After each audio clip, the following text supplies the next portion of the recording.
So more on politics in just a moment, but first tonight we want to talk about that contagious variant of COVID-19 that first emerged in the United Kingdom.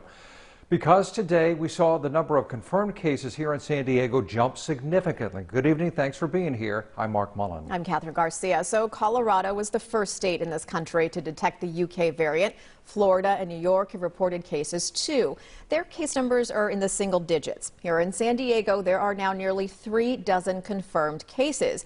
And while the numbers may sound bad, it may just be that San Diego is really good at detecting this fast-spreading variant. NBC7's Omari Fleming spent tonight investigating what's behind these new numbers.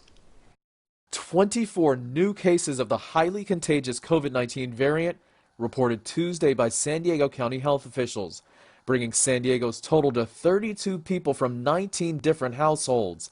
The variant didn't discriminate, infecting people from age 10 to over 70, living in San Diego, Chula Vista, La Mesa, and Lakeside.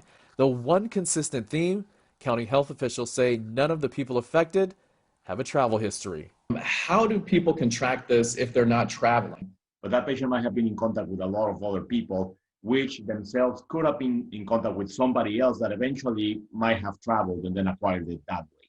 So no immediate travel doesn't mean that the person wasn't exposed to someone that actually did travel and maybe brought the virus that way. Though San Diego was second to Colorado in reporting its first COVID variant case just last week, we now lead the country with 32 reported cases. Otolaryngologist Dr. Paul Schalch Lepe credits the many research facilities in San Diego, like Scripps Institute.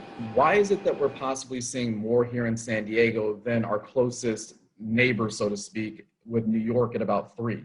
I think it's more because of our testing capabilities. In terms of epidemiologic surveillance, San Diego, again, we have institutes, we have very well-developed testing capabilities. So I think we're finding it more because we're looking for it more. With cases of the variant virus on the rise, you might be wondering. We've got a vaccine for COVID-19, but we don't necessarily have a vaccine for this variant. So, I mean, does the vaccine even make sense now? It's believed that the current vaccine will protect or confer immunity to the new variant. At least that's as much as we know. And the whole point of epidemiological surveillance is precisely to keep track of these mutations so that if there ever happens to be a mutation that really deviates from the immunity that the vaccine could confer to an individual, adjustments can be made in the production of the vaccine and new vaccines can be rolled out fairly quickly. That's why Dr. Schalch Lepe says getting the vaccine gets us closer to herd immunity and a return to regular life.